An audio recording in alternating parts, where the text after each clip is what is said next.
मुझे बता देते आप बात थोड़ी करेंगे, आप बात थोड़ी बात करेंगे आप। मतलब मैंने कहा आपने यहाँ पर पूरा बात कर रही है ना, बात थोड़ी करोगे आप। भाई हमसे बात करो, किससे बात करूँ? वो सामने वाला मेरे कौन जाता है उसका? सामने वाला कौन है? मैं हमसे बात ही करूँ, किससे करूँ? वो जवाब दे रहा है। मजाक बात की आप लोग रहे हैं। उसके बाद भी आप आपके पैसे भी दे रहे हैं, नर्स के लिए हॉस्पिटल ले जाते हैं। मजाक बना हुआ है आप पूरा। डेट हो गई तो मतलब हो गया। हम तो होगी बात की।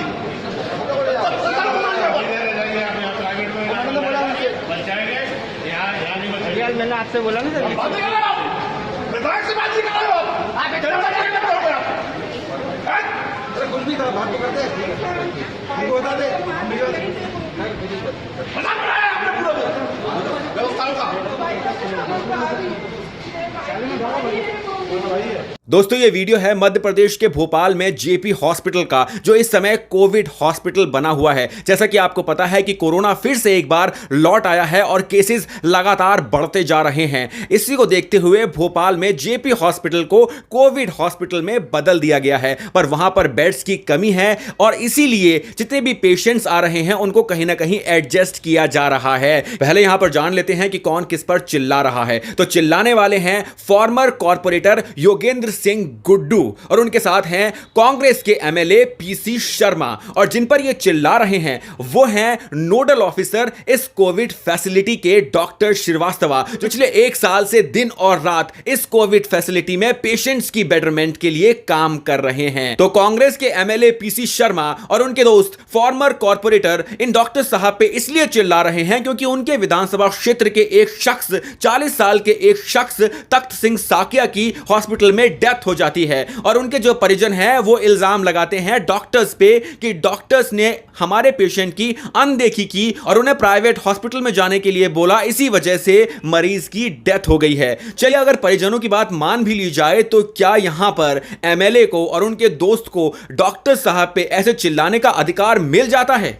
ये आप मुझे कमेंट सेक्शन में बताइएगा, जरूर लिखकर बताइएगा। सोशल मीडिया पे इस समय बहस चल रही है कि यहां पर कौन गलत है और कौन सही है, पर यहां पर एक बात और सोचने वाली है और गौर से सोचने वाली है और समझने वाली है कि हमारे डॉक्टर्स भले ही कैसे भी हों, पर हमारे मंत्रियों से और नेताओं से वो 1000 गुना बेटर हैं।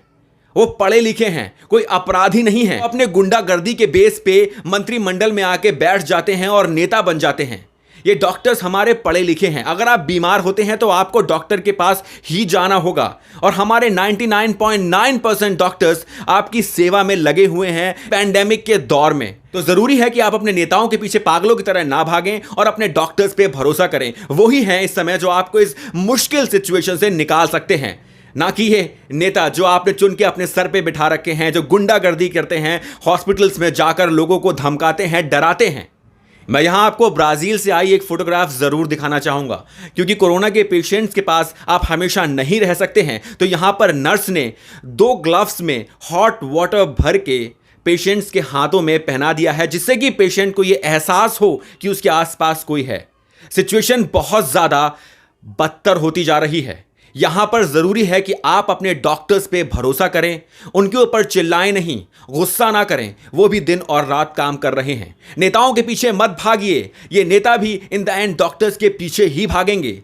आप भले ही चुनावी रैली में जाकर नेताओं को अपने सर पे बिठाइए, उनको अपना भगवान बनाइए, उनके तलवे चाटिए, पर इस समय पैंडेमिक सिचुएशन है, सिचुएशन वर्स्ट होती जा रही है। आपको अपने डॉक्टर्स पे भरोसा रखना होगा। It's a request. उनके मोरल को बूस्ट कीजिए, डाउन मत कीजिए। डॉक्टर श्रीवास्तव ने तो रिजाइन कर दिया है, पर अगर ऐसे ही सभी डॉक्टर रिजाइन करते रहेंगे तो सोचिए इस देश का क्या होगा इस पेंडेमिक के दौर में। इन नेताओं के भरोसे मत बैठे रहिए, they are not good people. Video अच्छा लगे तो सब्सक्राइब करिएगा, शेयर कीजिएगा, कमेंट करना बिल्कुल मत भूलिएगा, क्योंकि हम तो बहुत टॉलरेंट हैं।